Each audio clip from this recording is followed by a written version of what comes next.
Assalamualaikum warahmatullahi wabarakatuh. Salam sejahtera untuk kita semua. Semangat! Ya, kita bertemu lagi dalam rangka kita akan apa? Penyelarasan visi, misi, dan tujuan serta program sekolah pembelajaran mendalam. Nah, adapun yang menjadi susunan acara pada pagi ini yaitu pembukaan yang sudah berlangsung, kedua doa, yang ketiga menanggapi tujuan diskusi, keempat penyelarasan visi, misi, tujuan sekolah, kelima tanya jawab, dan yang keenam kita lanjutkan acara yang kedua yaitu doa supaya acara kita berjalan dengan baik, dengan lancar, dan good. Kita berdoa sesuai agama dan kepercayaan.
terima kasih Pak Program.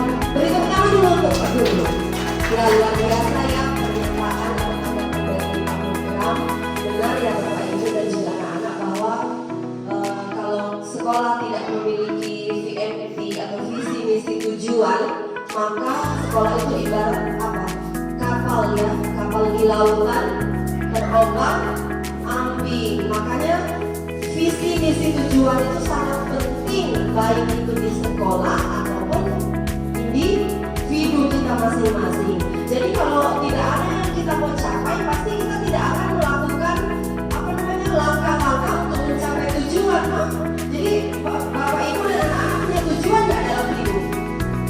Ya kalau anak-anak mungkin punya tujuan, oh saya nanti kalau sudah dewasa saya mau jadi dokter, saya mau jadi polisi, saya mau jadi tentara. Itu tujuan nggak? Nah kalau kita guru-guru, apa tujuan kita? Supaya anak cerdas. Kemudian ada lagi, supaya saya semakin berkualitas.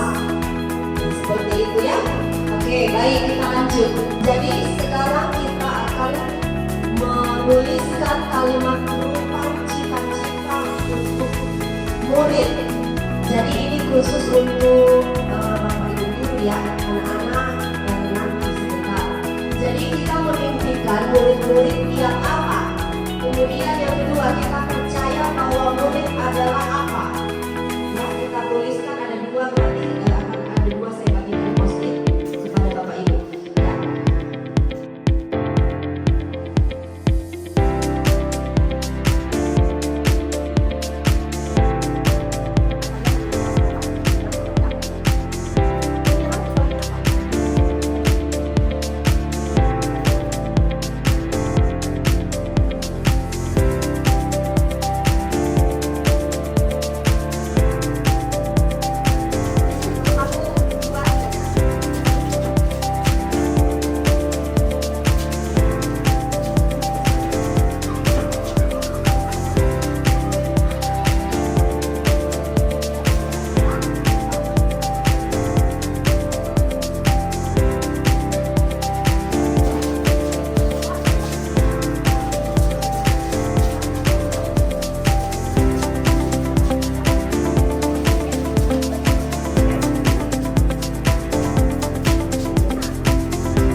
Dari penulisan kalimat rumput yang pertama, memimpikan murid yang berkompeten dan dapat menggapai cita-cita yang mereka inginkan.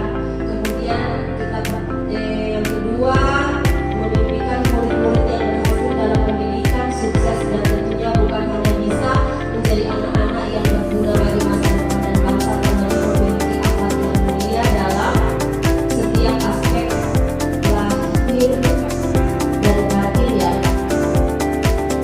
Kehidupan dalam setiap aspek kehidupan. Kemudian memiliki murid-murid yang kreatif dan cerdas bagi bangsa dan negara. Kemudian yang kreatif dan cerdas bagi bangsa dan negara. Kemudian memimpikan anak-anak yang mampu bersaing dalam segala bidang. Kemudian kita percaya bahwa murid adalah generasi penerus bangsa, dapat membanggakan orang tua dan sekolah. Kemudian berkompeten dan dapat menggapai cita-cita yang mereka inginkan. Kita percaya bahwa murid adalah memiliki bakat dan mempunyai kemampuan. Kemudian individu yang memiliki keragaman, kemampuan yang berbeda-beda dan karakter yang berbeda, namun kita yakin dalam perbedaan itu ada tujuan yang akan dicapai untuk mampu bersaing di dunia pendidikan. Kemudian sebagai panutan atau contoh di lingkungan sekolah dan masyarakat sekitar, sebagai penuntun atau lingkungan sekolah atau masyarakat dan sekitarnya. Oke, kita percaya bahwa murid adalah murid yang memiliki bakat yang berbeda dalam diri mereka. Kemudian anak-anak memimpikan sekolah yang baik, mempunyai pembelajaran yang menyenangkan. Kita Bapak Ibu menyenangkan, mempunyai visi misi dan tujuan. Oke, kemudian dia memimpikan sekolah yang menyenangkan, bagus, bersih dan menyenangkan untuk belajar. Kemudian dia memimpikan supaya lebih baik dari yang ini ke depan, tetap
Jadi Bapak Ibu, sekarang kita akan menyusun visi dulu sebelum ke misi. Ingat ya, visi itu adalah apa?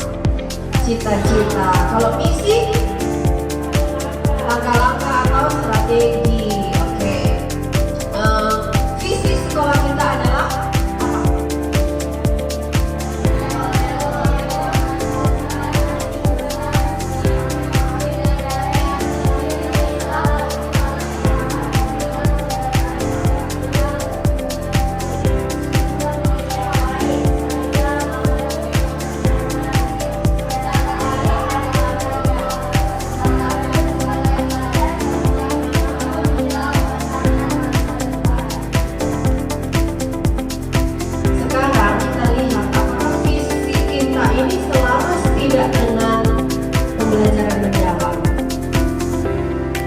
Tekstual tidak. Nah, di sini saya coba menyusun rumusan baru atau analisis kesenjangannya. Silakan dibaca ya. Kemudian ini hasil dari rumusan baru visi kita. Apakah kita akan mengganti visi kita ini dengan pembelajaran dengan kurikulum merdeka dengan pendekatan pembelajaran mendalam?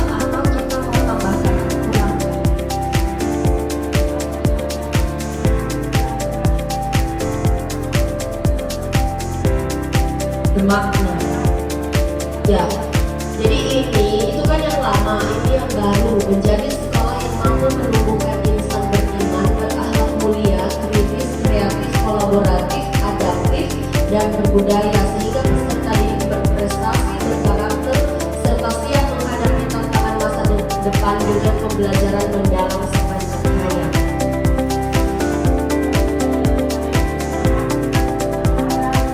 Ya, bermakna dan menggembirakan. Jadi berarti kita tetap memakai visi yang lama tapi revisi. Berarti kita tidak mengganti ke visi yang baru. Oke, jadi kalau seperti itu kita perlu lihat strategi. Strategi peningkatannya adalah silakan dibaca ya, baca masing-masing sudah dapat lihat itu. Kemudian penguatan partisipasi, kemudian penguatan kepemimpinan, pengembangan lingkungan belajar yang menyenangkan, kolaborasi, apresiasi, penghargaan, monitoring, evaluasi, dan refleksi bersama. Kira-kira bagaimana Bapak Ibu? Masih mau ditambahkan atau bagaimana? Jadi kalau ada yang tanya apa visi sekolah Bapak Ibu? Ya, jadi kita bisa bertanggungjawabkan bersama apa yang akan kita cita-citakan untuk murid kita di sekolah. Oke, kita lanjut di misi. Nah, sekarang kita sudah punya cita-cita.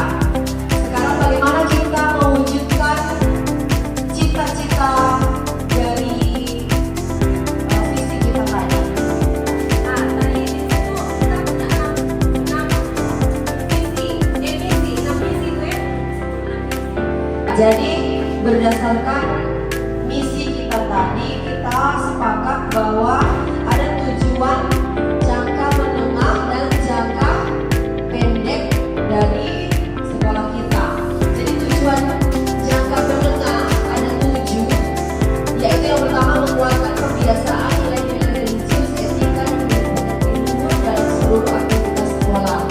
Kedua, mengembangkan sistem pembelajaran berbasis ilmu ini, refleksi dan pemecahan masalah nyata yang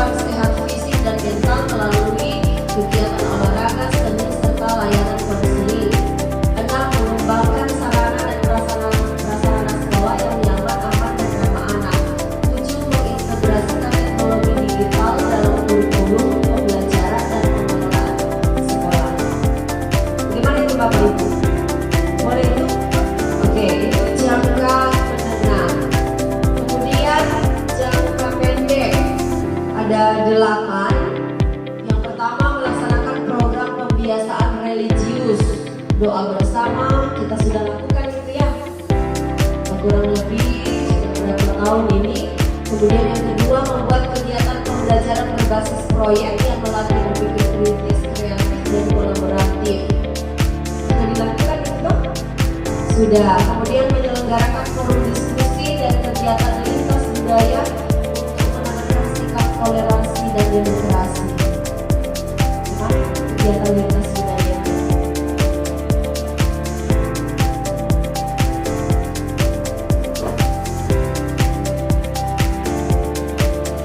Empat, membentuk program mentor sebaya atau tutor sebaya menyelenggarakan kesehatan berkala. Oke. 6, melakukan pelatihan komunikasi dan kolaborasi. Oke. 7, mengadakan pembenahan lingkungan sekolah. 8, melaksanakan pelatihan digital untuk guru dan siswa.